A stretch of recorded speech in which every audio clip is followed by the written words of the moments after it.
Today I'm joined by Lukas, who I know for a while already. Thank you for joining. Lukas is a fellow clinician, but has been on the other side of the table as an investor. Quite well known, I have to say, at least in the German ecosystem, if not beyond, for very entertaining and insightful LinkedIn comments, among many other things. And since you're with Here Capital, I think you are shaping the community quite a lot as well. So thank you very much for that, and thanks for being here. Thank you, and happy to help where we can as health tech investors, and always great to join a fellow clinician who's made it over to the dark side. Yes. When I left the hospital, quite a few doctors refused to talk to me because they actually told me, I thought you were going to be such a good clinician, and now you went on the dark side and you've been bought by the money and so on. We reconciled it after many years when they understood that actually there's quite some use in having doctors work in other fields, because you need that lens also as you make decisions on where do you allocate funding for innovation, or how do you build a tool that actually meets clinicians' needs. So I think there's a bit of a change. And I assume you as a founder, when you talk to hospitals, to clinicians, does it help you being a fellow? Yeah.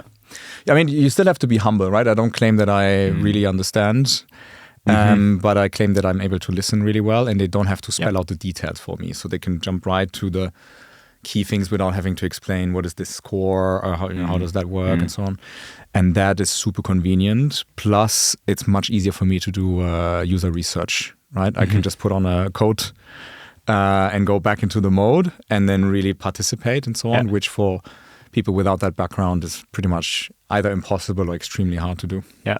So we're right in the topic, I guess, which is how the hell do you sell software or any kind of innovation to a hospital? Yes. But maybe you tell everybody quickly, what do you currently do? What is the company building? No, thanks. So the company is called Iomics, and what we're doing is we help make sense of all the information that's available on patients. Typically, that information is available in a highly unstructured format, non-standardized. Can be discharge notes, lab tests. This is probably the most structured of them all, or radiology reports, whatever you have, and you can ingest it into our system. It starts to sort through it, extract key information, and then does a quality check. Is everything complete? Is it detailed enough? Are there inconsistencies perhaps, and so on? Presents it to the doctor. They can then take a decision on how to curate the data so that we create a solid ground truth. And once you have that, you can do a lot of beautiful things with it. So.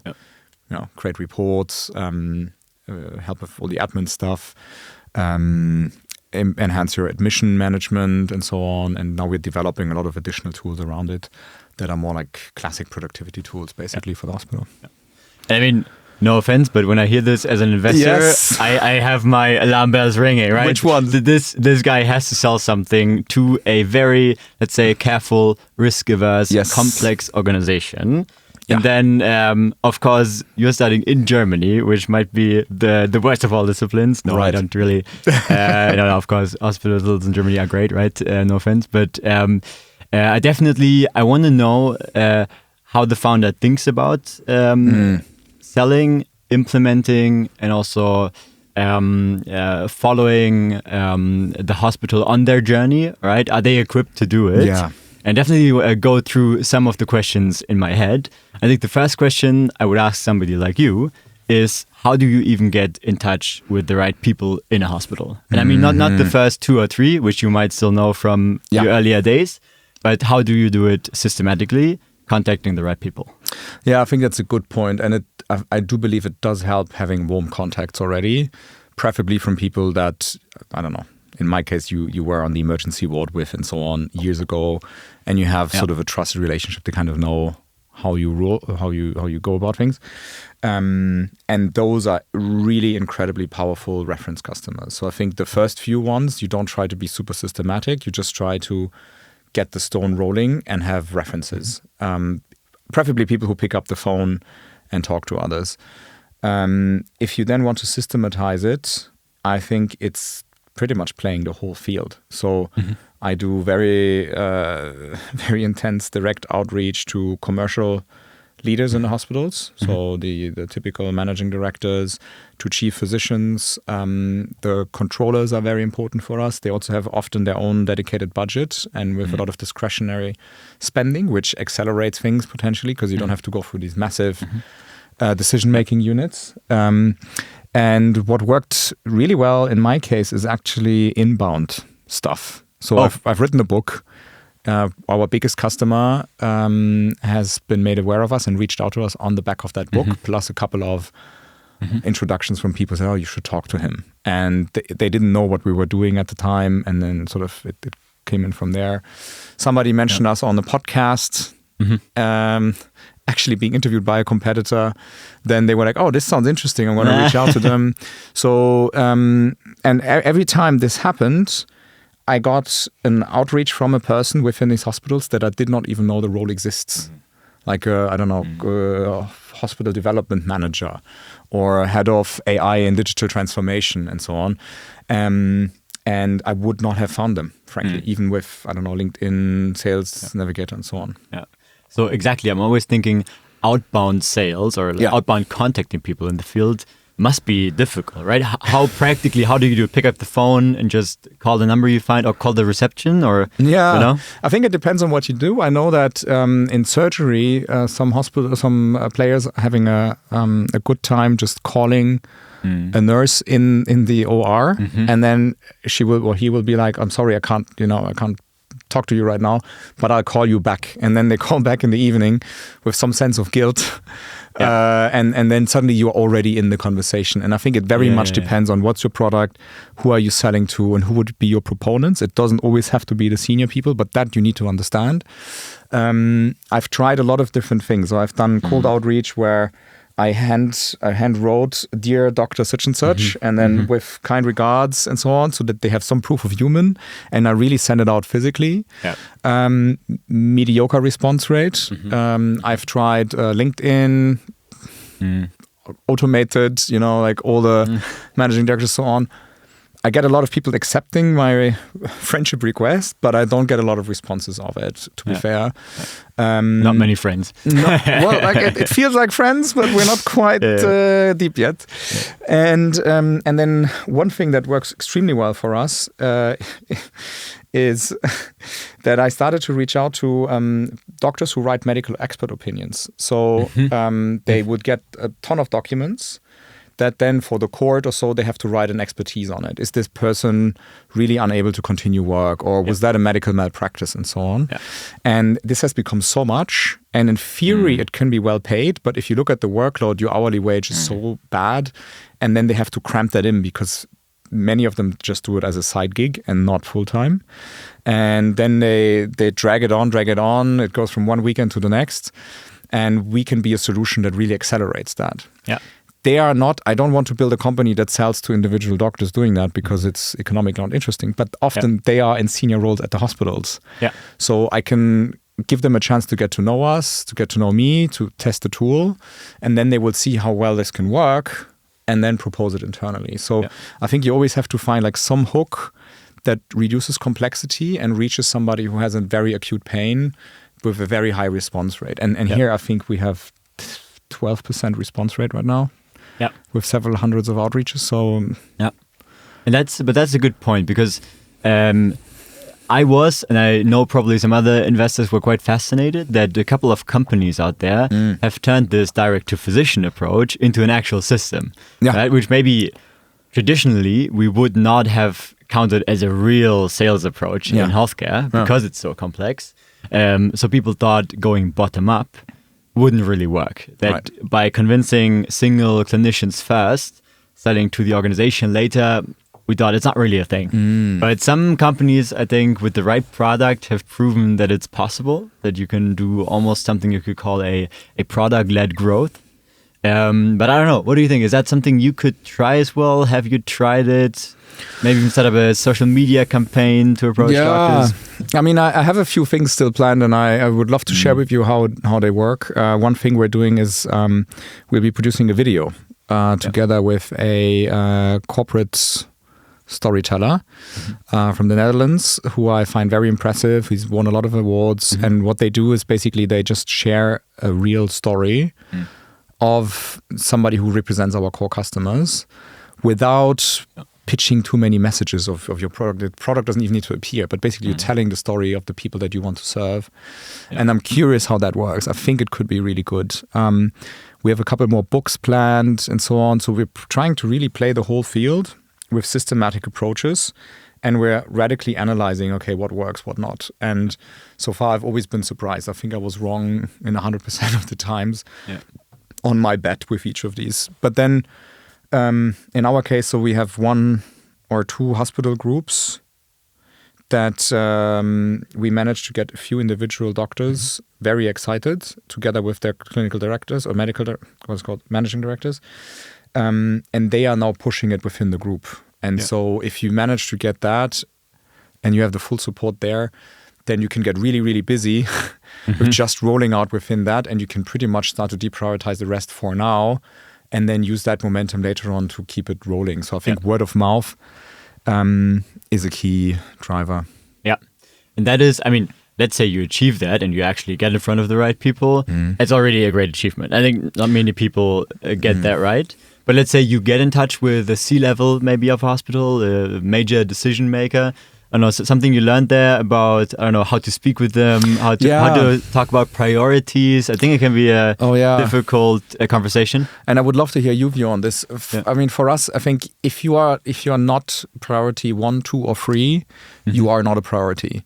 So anything that, even if it, I don't know, increases patient outcomes drastically or would enable you to do secondary data research and advance the state of science and so on, it's not going to happen because they are under massive pressure and they can only do so many things and there's not much additional resource available to do anything.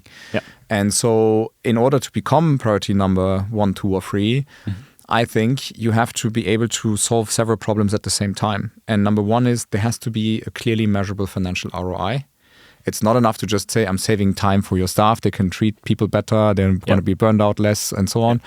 Of course, staff retention is a massive topic in today's times, especially if you're not in the major cities, which have an attractive lifestyle to most doctors. But it's not enough. It just won't fly.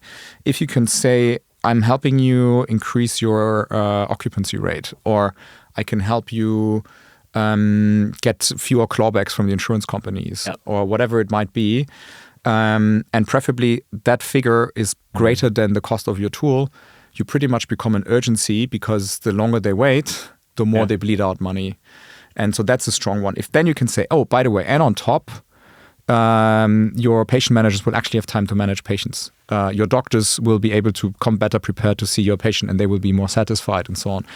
That all stacks it up, and then the doctors will push it more also because they will see that it will going to be increasing their quality of work and so on. And I can really feel it right now. It's like a very strong pull. And I think another thing, which is a little bit embarrassing, I think, for the state of where we are at, and I think which explains why hospitals, in parts at least, why hospitals are seen as such laggards. Last week, somebody said to me, a senior physician, after introducing us to the entire group, he said, you cannot believe no one in this wider management setting has ever seen actual software. All we've been presented with was PowerPoint, and the PowerPoint reality gap is massive. And so we ended up signing contracts with things that still don't exist, and it's just utterly frustrating. But now if we see that somebody comes, they're spending time with us, they're actually listening, they come back 2 weeks later, they build something, and I can click on it, and data goes through it, and it works, I'm all yours. You're going to be the one that I trust, and you have to earn that trust, but it's not that hard, actually. Exactly, yeah. But I think you're right. And for me, the keyword is the ROI. I think it starts with that. If you can't nail your ROI pitch to the hospital and also to, for example, us as investors, then you won't get very far, right? And it's surprising how many health tech startups still struggle with that element and don't get much further. And then even if you have understood parts of your ROI, then it's important to think, where does it apply? Does it apply to a hospital, to a smaller clinic? Does it apply perhaps in Germany, but not in France, right? Or not in Sweden? It can be super different. So one of the classic mistakes that we see is a startup comes with a really cool software. They tailor it to small clinics, right? Maybe the 1, 2, 3 physician clinic around the corner. Oh, yeah. They build it. It's great. It increases patient throughput, right? You can see more patients in your time. And then they go to the next primary care physician, offer it to them. And he says, I don't want patient throughput, right? Yeah. I'm budgeted in the German care system. Yeah. I can't have more patients per quarter than I already have. In fact, I'm being punished, right? If I take on more patients, Exactly. I'm being punished. So if you don't fully align your product and your pitch with these very particular rules that the healthcare system sometimes have, then you might get stuck. So question for you, how do you feel about a pre-seed, maybe seed venture coming up to you with the pitch of we're going to go to all of Europe or more than one country or maybe even global? Yeah. Does it get you nervous or does it get you excited? It can get me excited because the other way around, pitching, I'm just going to southern Germany, that would be attractive to us as VCs, can still be a great business. Yeah. But our expectation would, of course, be having a billion, maybe multi-billion outcome. Yeah. So oftentimes it's required that you go to at least to a certain share of European countries. But then it's definitely something we always do in DD. We actually drill down and ask, okay, which countries? Does your ROI pitch apply in that country? Is the software transferable to the country? Does the culture even work the same way, right? So we pick apart all these individual components. And I would say, as a rule of thumb, if you're selling to actual stakeholders in the healthcare system, so hospitals, smaller clinics, doctors, maybe insurers, right? If you sell to these more integrated stakeholders, then usually in a typical time frame of a VC fund, which is maybe 5 to 10 years, you can't get to more than 3 or 4 countries. Right. I think it's as simple as that. At least not larger countries, right? Yeah. You can always cover your home country. Then probably you have to pick one of the larger countries, which is UK, France, Germany, and then maybe some smaller on the side. Or alternatively, you go to the US, of course, right? Which is often the holy grail. Right. Yeah. But if you seriously pitch to me that you want to unlock all 27, 28 EU countries in one go and within 5 years, I'm not sure. At least we haven't seen historic precedent. Yeah. And the only exception might be, of course, a consumer health startup where you don't face many of the regulations. Or maybe something that just doesn't tap into a regulated area at all, but that would be more the exception. Yeah. What's your current idea in terms of geographical expansion next to Germany? What would be most attractive to you? Yeah, good question. So I have a big worry, and this is entrepreneurship. You're always in a dilemma between like two extremes, right? Yeah. And so one worry I have is, of course, I need to make sure that I can grow fast in one geography, establish ourselves well, and so on. And then typically the playbook is once you've done that, then you start to expand. At the same time, I worry about overfitting. Pretty much what you just said, right? You look too much into one area. So I kind of need to strike a balance. And the way we are doing it at the moment, but I might revisit, is that our very proactive focus is on Germany and is, of course, on my warm leads, plus anyone I can reach where I believe this could make sense.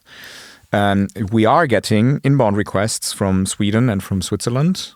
And so I'm not saying no, right? I'm at least going there, listening, figuring out how it could fit and where the differences are. And if I have the impression that there might be an opportunity to make this significant, not just in one clinic or something like this, then I'm interested in exploring it further. I would not feel comfortable going beyond Europe simply because all the regulations that we have, they are partially annoying, but also can be quite helpful if you then want to expand because at least there's some common framework, even though often how it's laid out and so on is still a little bit different. Yeah. So I'm thinking Germany, Switzerland, Austria, Sweden. We're having very good developments, which I very much enjoy. Also, it seems to me that German doctors love to listen when I say to them, look, this is something we did in Sweden, because they trust them, they see them as advanced and so on. They all know IKEA, right? Exactly. They've had good experiences. They want that Scandinavian design and quality, Yeah, I mean, it is good. I think it is good quality, and it is a system that manages to care for a population that is pretty loosely populated across like a pretty large country and so on. And a lot of things are going well over there. It's not perfect. They also have their challenges, but I think there are things where we believe, okay, there's something to learn. France could be potentially interesting, according to my research so far, but I haven't really validated it yet. Yeah. And I'm getting scared of spreading myself too thin at this kind of still early stage. So main focus Germany, and then opportunistically whatever comes up to see and validate early if that might make sense. Yeah. To me, it's surprising that actually the Germany-France axis isn't stronger, right? It's not that it's a standard expansion kind of theme, right? And if you look back at past success cases, even the really big ones, it's not such an easy. It's not that you just win one and then the other is kind of open to you. I think the regulations, the cultural differences actually play a role. I mean, Doctolib might be one of the big examples that made it in both countries, but also didn't have such an easy time in Germany as they had in France. Then there's other examples of, if I recall correctly, Cru from Sweden, who expanded to Germany and France. Germany, they shut down because apparently it wasn't worth it. But then France, last I heard, was working quite well. So it doesn't seem to be so in parallel. And maybe, I mean, I really hope that in future, some of the regulation, they'll kind of, streamline, and that it might be easier to shift innovation from A to B. Can we talk about pricing? Of course. Yes, I love to, because for me, it's one of my hobbies is monitoring software prices in hospitals. I know. And maybe let's start with your current pricing. What do you currently do? And I can give you the justification for it also. Yeah. But I mean, the way we looked at it is value-based pricing sounds great in theory. It's not a thing. To make it short, you can always sell value to make it more attractive, but unless you have a direct, maybe you're a revenue cycle management tool, and the money that gets collected goes through you, and then you can say, okay, we take, I don't know, 2%, 10%, whatever it is. That would be a case of sort of a value-based alignment where I can see it. But in many other areas, much of the value is so intangible and so difficult to measure that you can't seriously go down that path. And it's always going to end up in discussions, and people are not going to be happy with it. Yeah. Also, I think often they're not happy to pay 3000x your cost just because it's value. You know, they would tell you, bro, I know how much you pay in compute. So I don't see this. I think the classic seat-based pricing makes also no sense because, of course, AI is also supposed to reduce some seats. Yeah. So there's a wrong incentive. Yeah. And more importantly, that's at least how we think about it. I don't want anybody to have the conversation of, okay, who's not going to get an account? Because it's always going to be the therapists, the nurses, and the social service that will have to share an account somewhere on some computer or whatever. And it's creating problems. Also from a liability perspective, because you of course have to have proper account management for all the data protection reasons and so on. So we're basically saying you get infinite accounts. I don't care how many people you let in. It's not going to cost you more. And so what we're doing is we're saying there's a baseline price that keeps the lights on. This is for data storage. This is for our security management and all of it. Comes with infinite accounts and a pretty decent free rate of personal consultation for the implementation, because I want to make it successful, right? And I also want to learn. So I want to be in the clinic, and I don't want to charge for it unless it exceeds like a big amount, because maybe the organization isn't that ripe. And then at some point I have to say, look, I'm also not an implementation consultancy.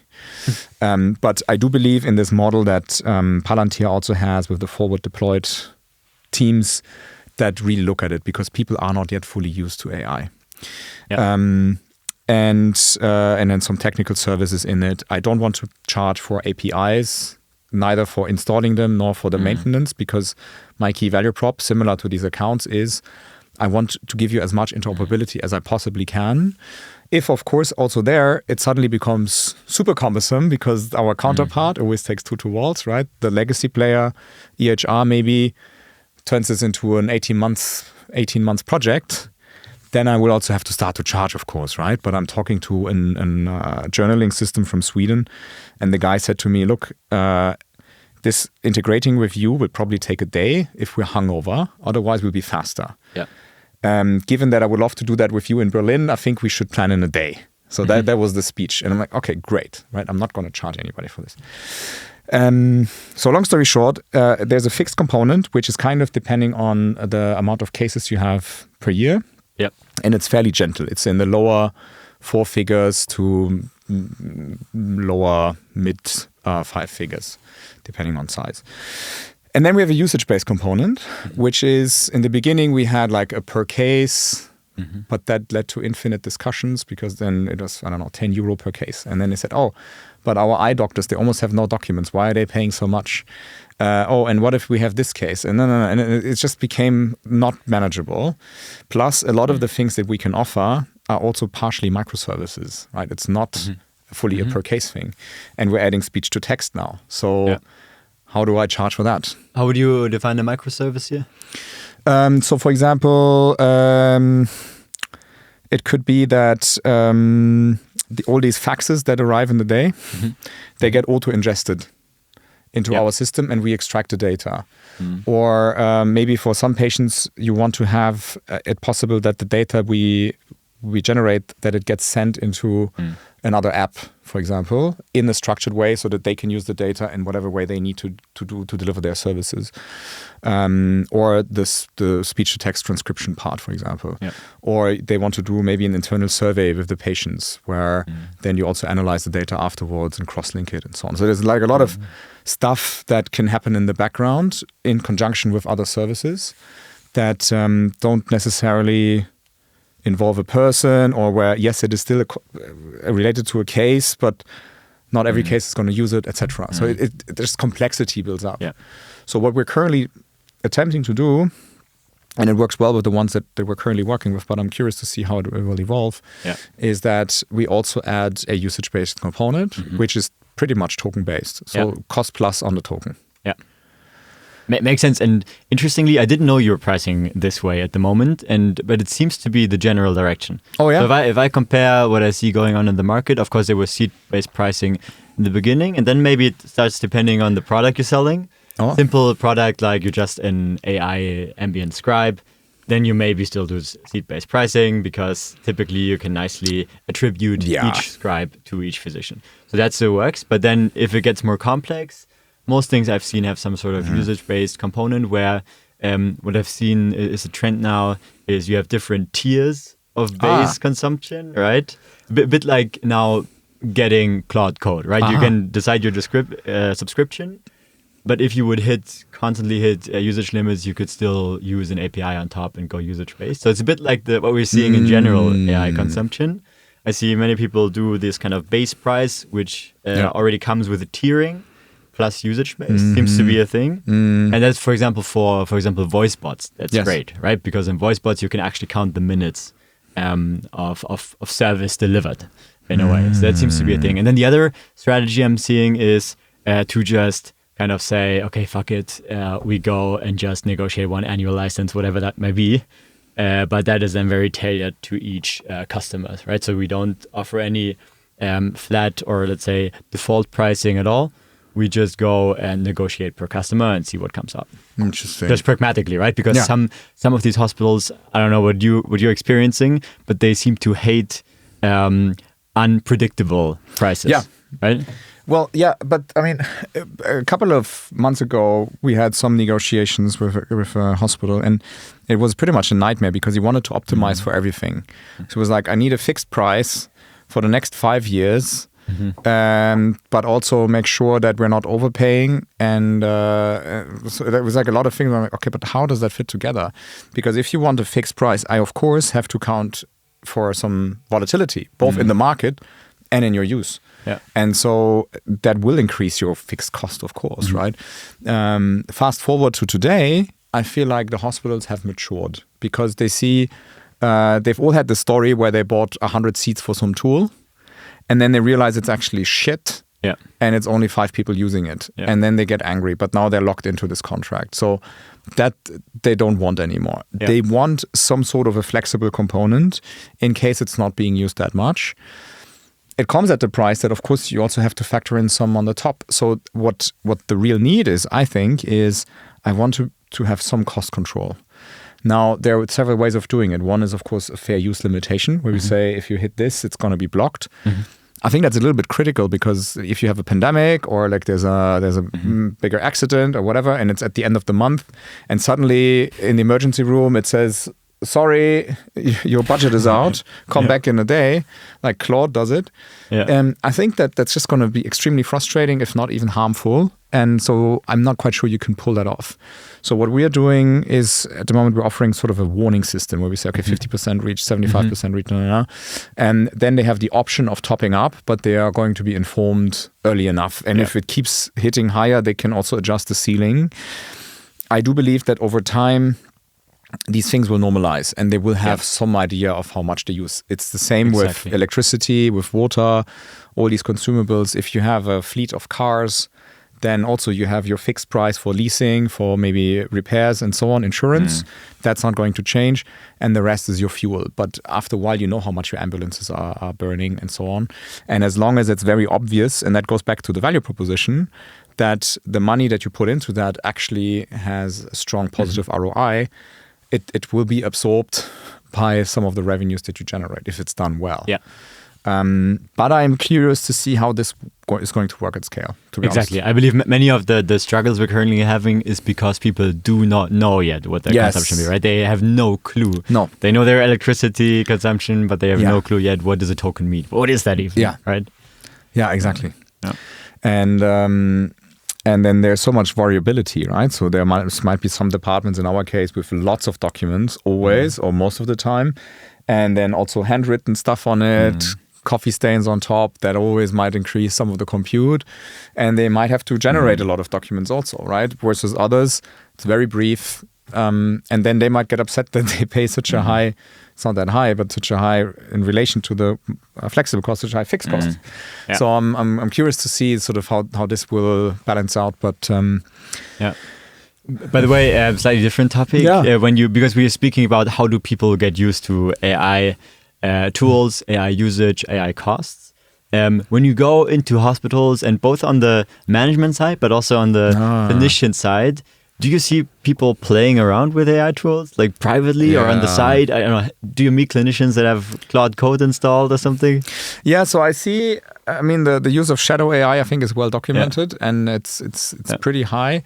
They all know that people are using it, and also often, unfortunately, in ways that is not compliant. But nobody really says anything because it's just like using WhatsApp to send like dermatology pictures to a colleague. It's just not stoppable in a way. Exactly. So it is happening very much, and I even have one WhatsApp group with, I think it's like 180 doctors, GPs from all over Germany, who are actively building their own vibe-coded solutions for all sorts of things.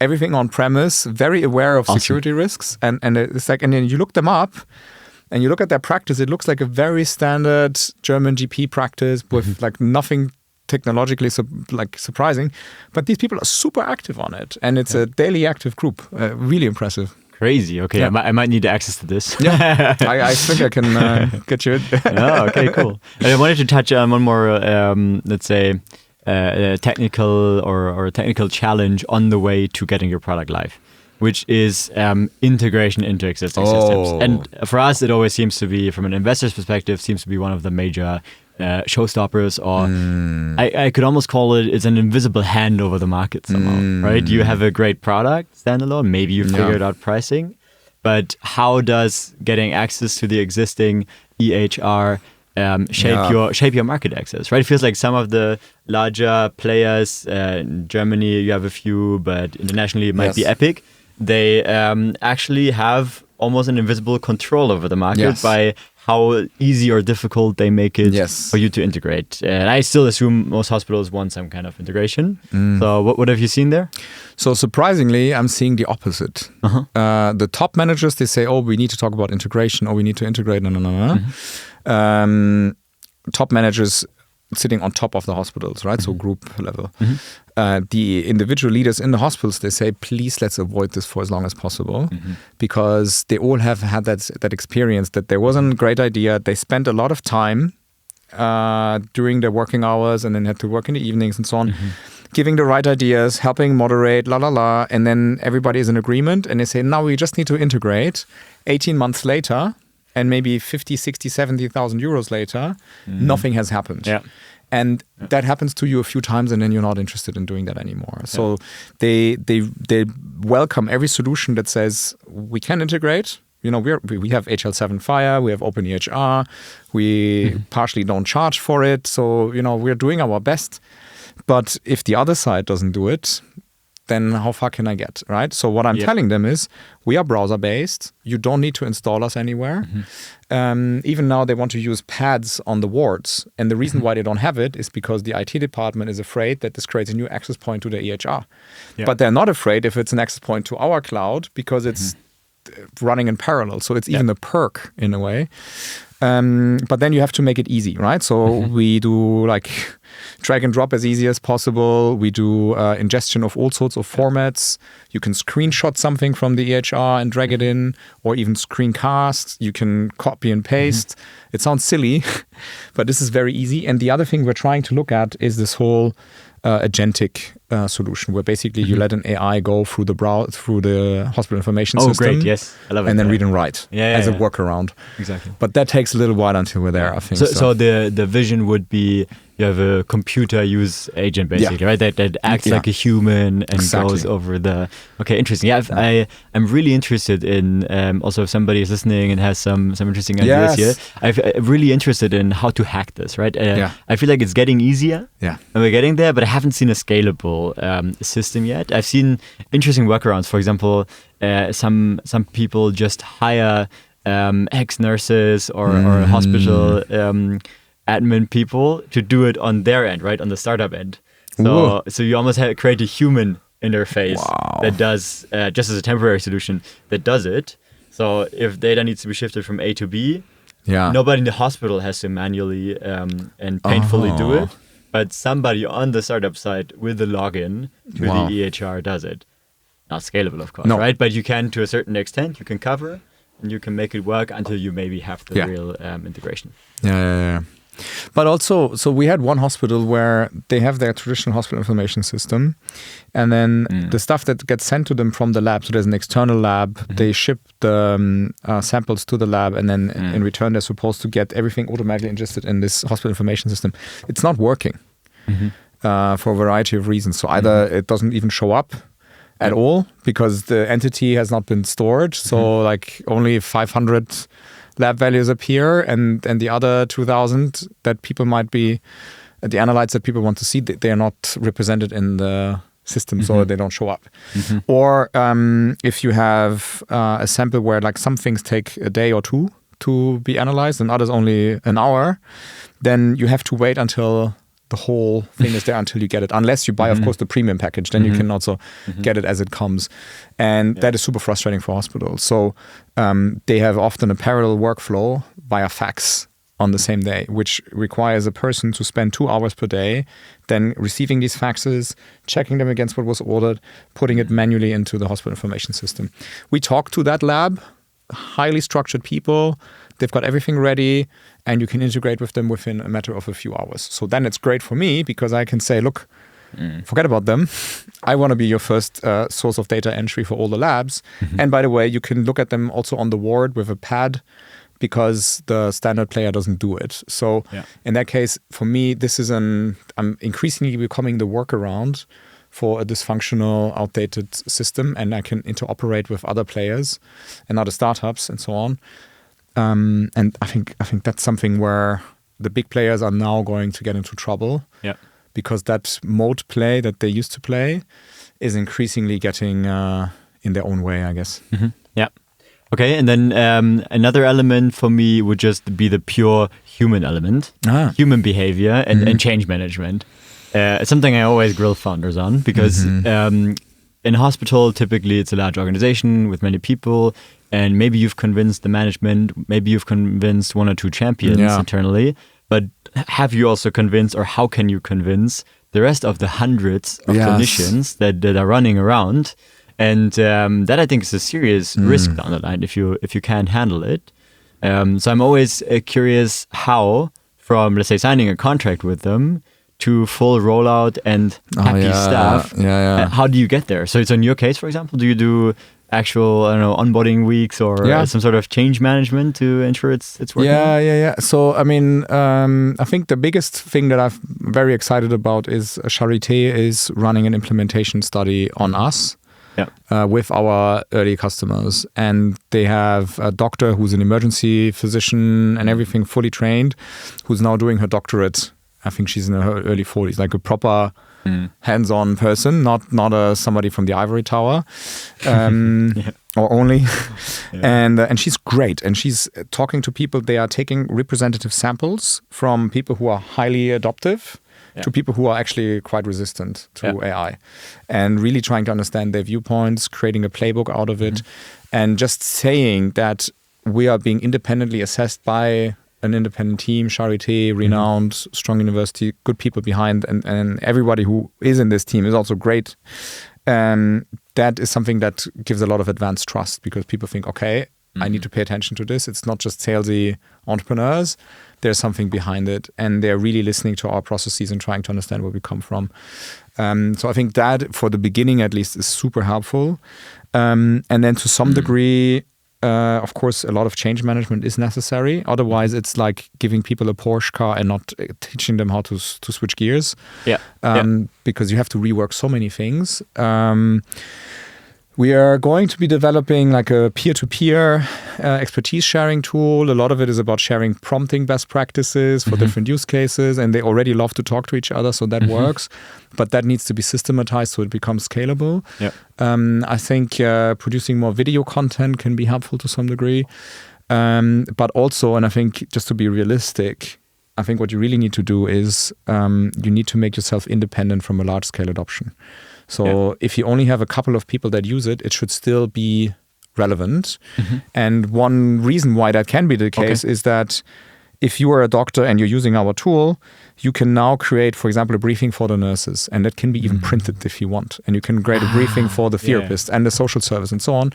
And they will be beneficiaries even if they're not users, in the beginning at least. And so this is how I think you can develop value, and then hopefully gradually it will spread across the rest of the organization.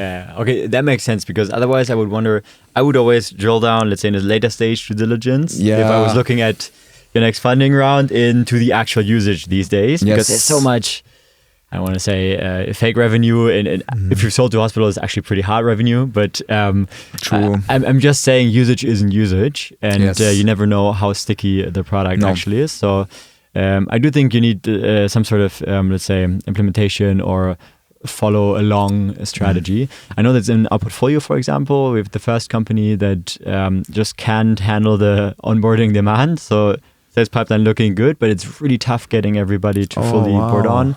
And now the strategic decision is, do we build almost like a change management force ourselves? Do we partner maybe with a consultancy? Because there are these companies that are already doing that. But then you never know. Should it be a core skill or outsourced? Essentially, it's a buy or build almost decision. But I think either way, you have to figure it out. You have to somehow have an answer to this. I think what many are trying to do, and so are we, is collaborate with hospital consultancy firms. And there are some that are specifically focused on hospitals under distress for restructuring. There are others that are more like general advisories. And the results are very mixed. So I don't think I can really name them now, but there's one that has even received equity participation in a company and didn't do anything at all. And I'm now partnering with one who has been making really meaningful introductions without us having any agreement so far. That has been good. They are probably a little bit too overpriced to become implementation partners for our case. So I'm still trying to figure out what the sweet spot would be. But I do know that hospitals, some of them actually allocate a significant amount of revenue or of funds to that kind of implementation consultation. So then the discussion becomes, how can you help these consultancies do a job well? And often I'm not sure how good they actually are with AI versus just doing what they've always been doing, which is not necessarily what they need. So I think there is some sort of still a world of confusion. I don't want to call it an fast mover disadvantage or something like this, but we're still seeing that this is all being shaped, which goes back to your earlier points. Yeah. Yeah. By the way, you mentioned an interesting side point, maybe a bit off topic, but giving away equity to advisors. Wow. You, as an experienced founder, what do you think about it? It could be for something like this, like a strategic partnership, but it could also be for a single angel investor or just a technical advisor. Yeah, I mean, I like to be generous with equity also for staff because of course, I believe in incentives, but also I kind of have more fun if the people who were on the journey actually, afterwards can really celebrate with us together. And I look forward to that. And then if all goes well, then a few, percent given away to a team, that you don't really feel it, I suppose. Advisors, the thing is, and this is true for most of the people that I hired or worked with, they seem super great for your strategy today, but the chances of you pivoting or the environment changing so drastically, etc., that you don't really know anymore how they can help is so dramatic. And I had a lot of people where I ended up not offering them anything, and now I'm really thankful for it because we could have had a nice beer, but I wouldn't know what to talk to them about with the company, right? And then depending on your value, that's a lot of beer, right? Exactly, You're giving away. And it creates like a tension and so on. But what I have done is I have one advisor who's also invested, and he's spending considerable amount of time, and his normal day rate is, I think, 12 or 14,000 euro, and he is on a very small retainer per month. And we cover his cost of travel and so on, but he's constantly available, and the value he generated is 10 times of what we've paid him so far. And that feels right, because then also if it doesn't fit anymore, you can cancel it. It's not unfair towards your investors and other people and so on. Yeah, exactly. I think fairness is a big topic with equity that people don't talk about so much. Exactly. And there's no real benchmarks, right? Yeah. Maybe for regular employees, you nowadays have a rule of thumb. Yes. But for advisors, it's difficult. And to be honest, I know there's some people who really benefit your company, who really propel you forward, and you don't want to be unfair to them. But on the other hand, there's such a bubble of people who are just trying to take advantage of especially unexperienced founders, right? And they want 5% equity for a certain industry expertise. Yeah. So I'm not sure. Generally, I would probably advise founders to go 1% or lower, maybe 0.5 or so, right? For an advisor, and then hardcore vesting, right? And then for a year, complete cliff, no equity if they drop after that, right? And if they don't show up week by week, then you know what to do. Yeah, I fully agree.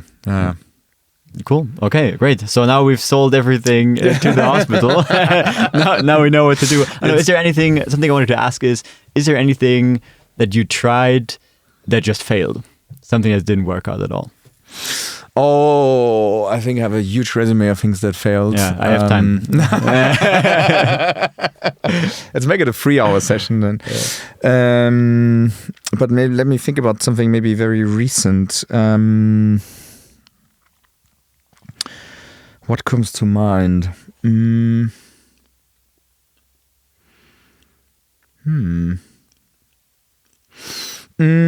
I think I'm.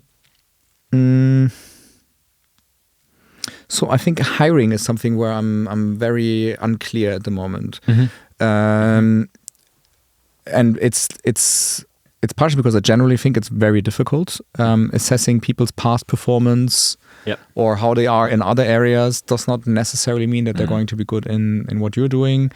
They could be highly structured, go-getters, negotiators, and so on in their private life, but then suddenly you feel like you have to push them constantly in their actual role that they've been hired for. Yeah. I really like the saying of don't work with someone unless you work with someone. So actually having real, maybe unrelated working experience and seeing people also in the tough times and so on does does make a big difference if you have that opportunity, right? And you, of course, have to have a diverse team and so on. So these things are quite conflicting. Yeah. Again, a dilemma, I guess. Yeah. But I think more generally right now, with all of these changes in AI, I'm very confused. I thought in the beginning it's important to only have very seasoned people who can then use AI to the max and review things a lot. Now I'm seeing that AI partially can outperform seasoned people. And some of the things, for example, code review, apparently, what the new Claude review tools bring.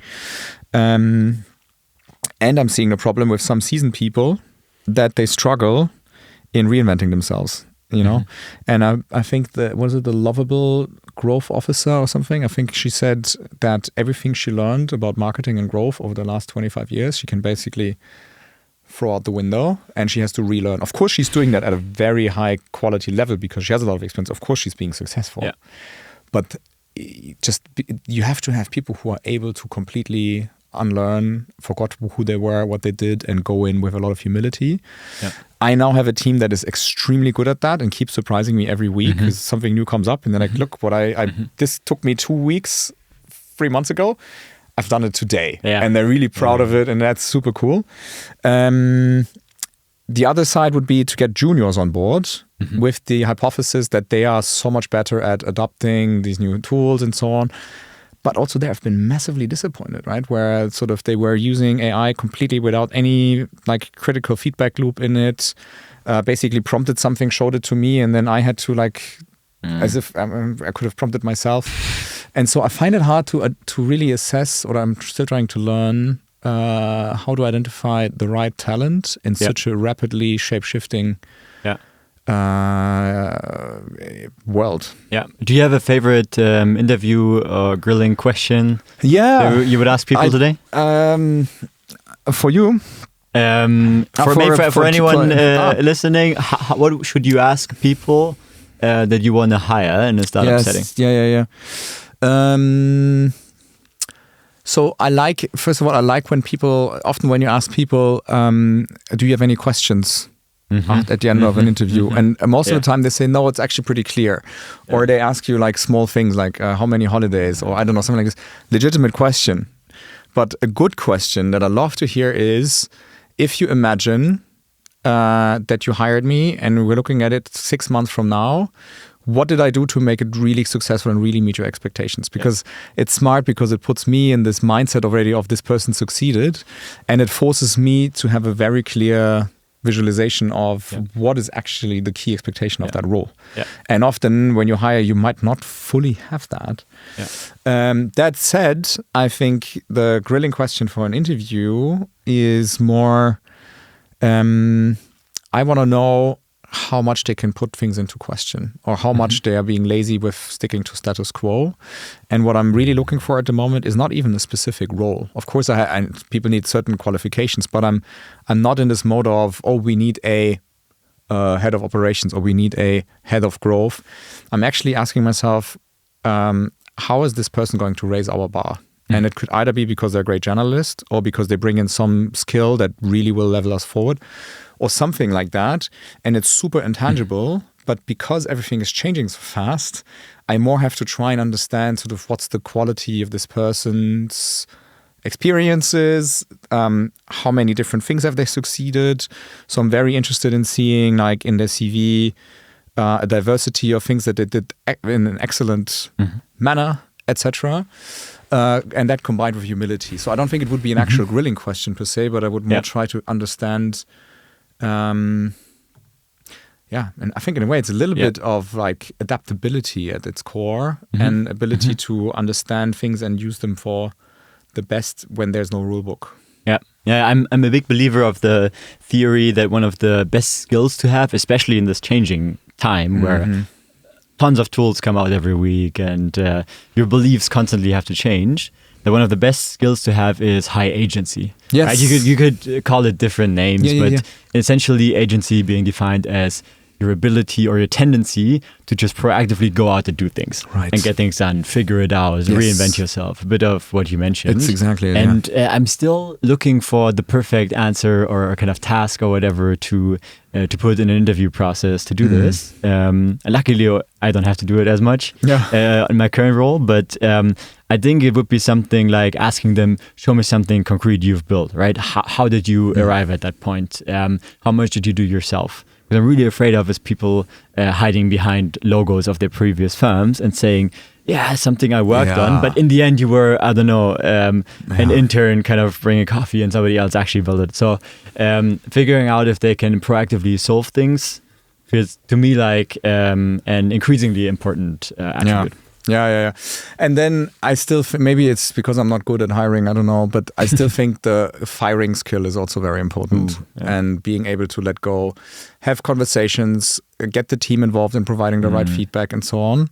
Give people a fair amount of chance, but also if you start to realize you have to give stupid advice or guidance where you feel like I should not be saying that, probably it's time to say goodbye. Yeah. And it's super tough. And of course, every fire feels like a failure in hiring. Yeah. But I don't know. I think it's just a truly annoying and frustrating part of the whole thing. Yeah, sure. No, it can't be easy. I mean, how do you run feedback processes? Do you have a certain rhythm or format? I mean, at the moment, we're just, what is it? We're 10 people, right? So I think it's pretty low key. I let the tech team, which is the majority of the team, take care of this by themselves, unless there's something where we want to discuss it in a group, and then I often do one-on-ones. And I think we need to start to establish that a little bit better in the near future. In, I don't know, some systematic way, but we just got out of building out our quality management system. We just had the audit, foundational software, everything is built and so on. It's the first time now that we're moving from like, let's plan from week to week and a bit of chaos to, okay, now we can actually start to have a 3-month span and the whole thing is slowly getting a little bit more adult. So this is, I think, a key component of getting there. Yeah, makes sense. But yeah, any recommendations you have, I'd love to hear them. I mean, you probably shouldn't ask VCs how to do people management because, so first of all, usually we're small firms, right? So who don't have to have a large, let's say, HR steering component. And secondly, it's a pretty freestyle environment, right? So very much everybody on their own, which is also kind of designed in the system and is fine. But I mean, when I came from, hospitals, for example, they usually don't have any feedback mechanism at all, right? Then I worked in consulting, super rigid and clear frameworks. And then VC again, where it's a bit more freestyle. So in VC, the simple HR feedback loop is your investment going well, right? And then if that's going well, you're doing good. If not... Well, yeah, but I mean, you frankly have a huge lag time until you really know. Which is the problem. Which is the problem. And you have to make up surrogate markers or parameters. Valuations. Which is tough. Nice. Maybe one last question. What is getting you most excited at the moment? The fact that things are changing quickly, because, I mean, as venture capitalists, we profit from change. Let's be honest, right? Everything that's being disrupted is generally good. And in hospitals, that's awesome because for a long time, I felt like the biggest thing that was happening in healthcare was EHRs being rolled out, but slowly. It took basically 20 years to get a good EHR, digital EHR actual coverage from early 2000s to 2020 maybe. Then telemedicine started to slowly happen, but it also was somehow capped, right? So the big trends didn't really hit the market. And now it's the first time that you get actual product adoption. It's the speed that ChatGPT was adopted by physicians silently, or that the speed at which in 2 to 3 years, basically open evidence hit half of the physician population in the US. Unprecedented, right? The cycles have just been cut in by 10, right? And that currently makes me excited that for 1-2 years now, we actually have the opportunity to bring technology to hospitals fast. Yeah. Okay, that triggered one more question. Let's go. So VCs have a lot of like golden rules, more or less explicitly stated, but most VCs would agree on these things. is there one of them that you can think of that you think has its fundamentals shaken now because some of the core rules of the game are being rewritten?